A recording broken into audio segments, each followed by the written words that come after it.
बिस्मिल्लाहिर्रहमानिर्रहीम। अस्सलाम वालेकुम। मैं हूं डॉक्टर असलम जावेद और आप एक्सिम एकेडमी के प्लेटफॉर्म से खुशामदीद करता हूं। लॉजिकल रीजनिंग के चौथे लेक्चर के साथ आज हम 6 स्टेटमेंट क्वेश्चंस को डिस्कस करेंगे, जिसमें फर्स्ट 3 स्टेटमेंट्स जो हैं वो फैक्ट्स होंगी, इन्फॉर्मेशन होगी, और लास्ट 3 स्टेटमेंट्स जो हैं वो क्वेश्चंस होंगे।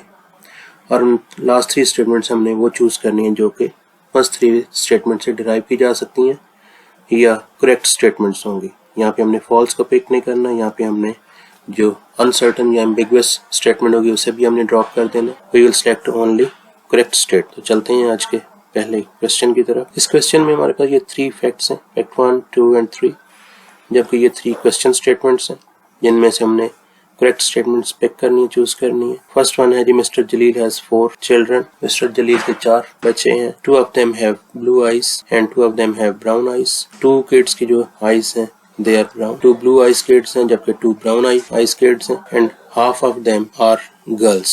और उनमें से हाफ जो गर्ल्स हैं, यहाँ से हम कह सकते हैं जब 4 में से हाफ गर्ल्स होंगे it mean 2 boys and 2 girls। जबकि जो फर्स्ट 2 स्टेटमेंट्स सेकंड स्टेटमेंट है इसमें 2 children have blue eyes, तो यहाँ पे ये कंफर्म नहीं है, श्योर नहीं है कि जो ब्लू आइज वो मेल या बॉयज हैं या गर्ल्स हैं। सिमिलरली ब्राउन आइज किड्स जो हैं वो उनकी जेंडर क्या है, मेल है या फीमेल है, it is not clear. So this statement is ambiguous statement. It's not a certain statement. जबकि फर्स्ट स्टेटमेंट में हमारे पास 4 kids हैं, ये क्लियर स्टेटमेंट है। और थर्ड जो हमारे पास फैक्ट है ये भी एक क्लियर स्टेटमेंट है। तो इन दोनों से हमें जो रिजल्ट मिल सकते हैं, ट्रू स्टेटमेंट्स मिल सकती हैं। करेक्ट स्टेटमेंट को हम यहाँ से उनकी मदद से चूज कर सकते हैं। हमारे पास जो फर्स्ट क्वेश्चन स्टेटमेंट है, at least 1 girl has blue eyes, चूंकि हमें जेंडर वाइज उनके आइज कलर जो है वो क्लियर नहीं है कि उनके आइज कलर क्या है, ब्लू है, ब्राउन है, लिहाजा this statement is ambiguous statement. It's not clear. 2 of the children are boys. Yes, it is a clear statement क्योंकि हमें पता है कि टोटल 4 children थे और उनमें हाफ जो है वो गर्ल्स हैं। हाफ जो होंगे इसका मतलब 2 गर्ल्स होगी उसमें से, और हाफ रिमेनिंग जो है वो 4 में से उसका हाफ करेंगे तो 2 बॉयज होंगे। So this statement is correct statement. 2 of the children are boys. जबकि हमारे पास brown has boys has brown eyes, तो यहाँ पे भी हमारे पास जेंडर वाइज चूंकि आइज कलर क्लियर नहीं था, लिहाजा ये भी एम्बिगुअस स्टेटमेंट है, not correct statement. It may be correct और it may be false but not clearly. So इसका मतलब हमारे पास सिर्फ ओनली सेकंड स्टेटमेंट जो है वो ट्रू है, और सेकंड स्टेटमेंट हमारे पास यहाँ पे ए ऑप्शन में। सो आंसर इज ए ऑप्शन। ये बाकी हमारे पास ऑप्शन, जैसे हमारे पास फर्स्ट ऑप्शन जो है वो यहाँ पे ये एम्बिगुअस थी, फॉल्स हो गई थी, तो जहाँ पे 1 आता है ये क्रॉस हो गया हमारे पास। इसी तरह थर्ड स्टेटमेंट हमारे पास यहाँ पे, इसमें भी थर्ड स्टेटमेंट ये भी क्रॉस हो गया, और इसका आंसर हमारे पास आ गया सेकंड स्टेट। तो हम चलते हैं नेक्स्ट क्वेश्चन की तरफ। इस क्वेश्चन में first 3 facts 1, 2 and 3। All hats have brims. तमाम हैट्स, ऑल हैट्स की बात हो रही है, इसका मतलब ये जनरल बात हो रही है। ऑल हैट्स हैव ब्रिम्स, तमाम हैट्स में ब्रिम्स होती हैं। नेक्स्ट सेकंड है, there are black hats and blue hats. 2 colours हैं हैट्स के अंदर, 1 is black and the other is blue. और थर्ड हमारे पास फैक्ट्स है, इंफॉर्मेशन है, बेसबॉल कैप्स आर हैट्स। जो बेसबॉल कैप्स होती हैं वो भी हैट्स के ही कैटेगरी में आती हैं। तो ये हमारे पास इंफॉर्मेशन थी, फैक्ट्स थे हमारे पास। अब इनकी बेसिस पे हमने जो क्वेश्चन स्टेटमेंट उनका आंसर करने, उनमें से करेक्ट वाली चूज करनी है। फर्स्ट वन हमारे पास है question statement, all caps have brims. तो यहाँ पे सिर्फ ऑल हैट्स के बारे में कहा गया, ऑल कैप्स के बारे में नहीं कहा गया, लिहाजा ये इट्स नॉट करेक्ट स्टेटमेंट। लिहाजा यहाँ पे इसको हम यहाँ क्रॉस कर देंगे, क्योंकि कैप्स में बेसबॉल कैप्स जो है जस्ट वो हैट्स की कैटेगरी में आती हैं, तमाम कैप्स हैट्स की कैटेगरी में नहीं आती, लिहाजा हम ये नहीं कह सकते all caps have brims. Some baseball caps are blue. अब बेसबॉल कैप्स के बारे में, हैट्स के बारे में मालूम है हमें कि यहाँ पे उनके कलर्स जो हैं वो ब्लैक एंड ब्लू है। तो सम बेसबॉल कैप्स आर ब्लू, इसके बारे में, बेसबॉल कैप्स के बारे में कोई कलर की इन्फॉर्मेशन नहीं, लिया था। यहाँ पे ये हमारे पास एम्बिगुअस स्टेटमेंट है। Baseball caps have no brims, क्योंकि यहाँ पे हमें बताया गया कि बेसबॉल कैप्स आर हैट्स और all hats have brims, it means baseball caps have brims. तो इट मीन्स हम यहाँ पे कह सकते हैं baseball caps have no brims, ये भी फॉल्स हो। हमारे पास यहाँ पे तीनों स्टेटमेंट जो है वो फॉल्स है, तो none of this statement is a known fact. ये इसका आंसर आ गया हमारे पास D option. In this question the first fact is all chickens are birds. Second fact is some chickens are hens. तो पहला हमारे पास ये कि all chickens are birds and second is some chickens are hens. हमारे पास यहाँ ये all chickens, these are birds, and some chickens are hens. It means some are not hens. Female birds lay eggs.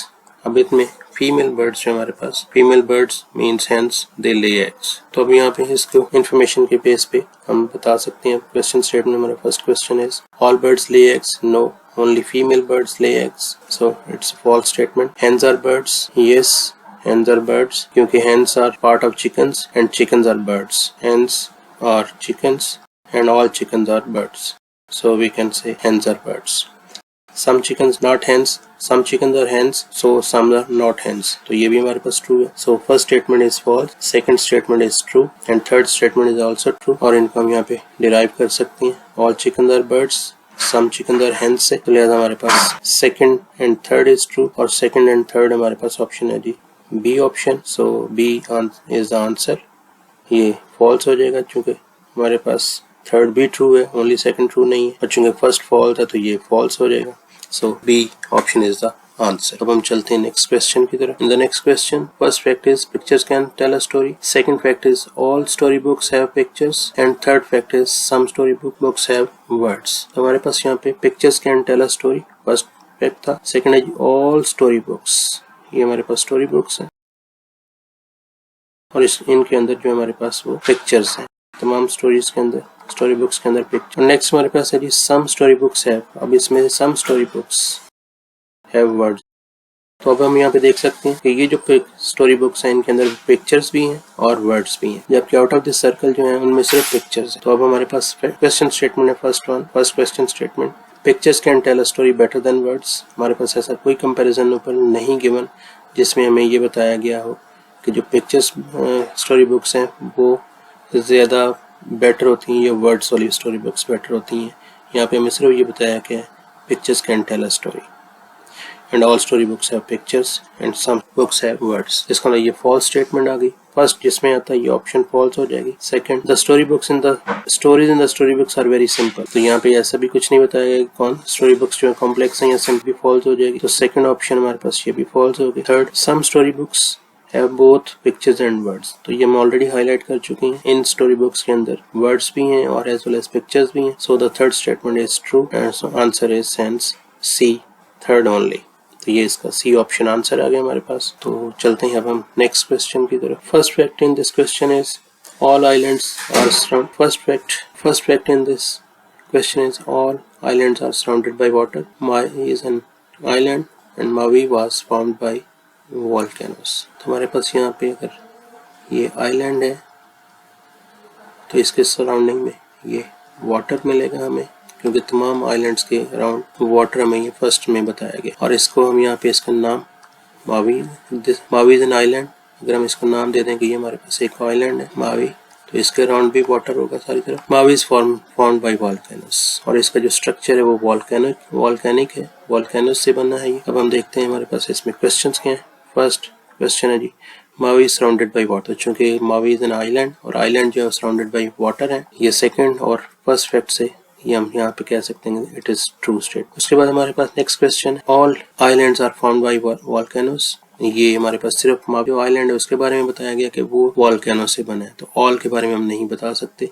So it is false statement और uncertain statement. Third question की बात करते हैं all volcanoes are islands. तो यहाँ पे ऐसे भी कोई इन्फॉर्मेशन नहीं है कि ऑल वॉल्केनोज जो है आइलैंड होते हैं, ये भी अनसर्टेन स्टेटमेंट है. सो हमारे पास सेकंड फॉल्स हो गई, थर्ड भी false, only first statement is true. So answer is A option. तो इसके बाद हम चलते हैं अपने अगले क्वेश्चन की तरफ. Facts in this question are all drink mixes are beverages, all beverages are drinkable, some beverages are red. हमारे पास यहाँ पे drink mix, all drink mix, ये ड्रिंक मिक्स आ गए, और बेवरेजेस इसका मतलब ये से वाइडर कैटेगरी है. These are beverages, all drink mixes are beverages, some beverages are red, और इसमें हमारे पास ये some beverages are red. ये इन्फॉर्मेशन हमें गिवन है यहाँ पे 3 फैक्ट्स के अंदर. और अब हमारे पास क्वेश्चन है first some drink mixes are red, some drink mixes are red might be, ये जरूरी नहीं है, इट माइट बी कि वो ड्रिंक मिक्सेस रेड हो और ये भी हो सकता है कि ना रेड हो. So it's a uncertain situation. ऐसी कोई इन्फॉर्मेशन ऊपर गिवन नहीं है कि ड्रिंक मिक्सेस आर रेड और नॉट. हमारे पास ये फर्स्ट ऑप्शन ये और ये फॉल्स हो जाएंगे दोनों. सेकंड है all beverages are drink mixes, यहाँ पे ऑल बेवरेजेस नहीं है, सम बेवरेजेस ये जो ये वाले दीज आर ड्रिंक मिक्सेस. इससे बाहर जो है वो बेवरेजेस हैं but they are not drink mixes. यहाँ पे ये स्टेटमेंट हमारे पास ये रॉन्ग हो जाएगी. All red drink mixes are drinkable, तो ये सेकंड भी हमारे पास फॉल्स थी। अब है जी all red drink mixes are drinkable, चूंकि हमें यहाँ पे बताया गया all drink mixes are beverages and all beverages are drinkable, इसका मतलब सम बेवरेजेस आर रेड है तो इसका मतलब वो भी ड्रिंकेबल होंगे, तो this statement is true. But यहाँ पे थर्ड ओनली के बारे में कहीं इन्फॉर्मेशन नहीं है, so none of the statement is non fact, तो ये हमारा ऑप्शन आंसर आ जाएगा। क्वेश्चन में फर्स्ट फैक्ट है some don't write, all blue pens write, some writing utensils are pens, ये नॉन फैक्ट्स हैं, इन्फॉर्मेशन है कि सम पेन्स जो है वो don't write, all blue pens write, तमाम ब्लू पेन्स लिखते हैं, and some writing utensils are pens. On the basis of these facts, हमारा फर्स्ट क्वेश्चन है some writing utensils don't, हमें मालूम है कि some writing utensils are pens and some pens don't write, तो हम यहाँ पे कह सकते हैं some writing utensils don't write। उसके बाद हमारे पास सेकंड क्वेश्चन है some writing utensils are blue, क्योंकि some writing utensils are pens and some pens, all pens blue pens write, तो अब यहाँ पे हमारे पास, चूंकि हमारे पास यहाँ पे इसने कहा जी some writing utensils are blue, तो चूंकि हमारे पास जो writing utensils they are pen, so pens can be blue, तो इसमें हमारे पास यहाँ पे ये हो सकता ट्रू कि some writing utensils are blue. उसके बाद है जी हमारे पास some blue pens writing utensil don't write, उसने कहा जी all blue pens write, some blue writing utensils don't write, तो ये हमारे पास एम्बिगुअस स्टेटमेंट है, इसमें क्लियर नहीं है, so it's uncertain, तो 1 and 2 true, so it is B option. तो इस तरह से इसमें ये इसका आंसर आ गया B ऑप्शन। तो स्टूडेंट्स ये था हमारा आज का लेक्चर, उम्मीद आपको समझ गए होंगे, तो आप इसकी तैयारी कीजिए। मिलते हैं नेक्स्ट लेक्चर में, तब तक के लिए अपना ख्याल रखिएगा। अल्लाह हाफिज़, अस्सलाम वालेकुम।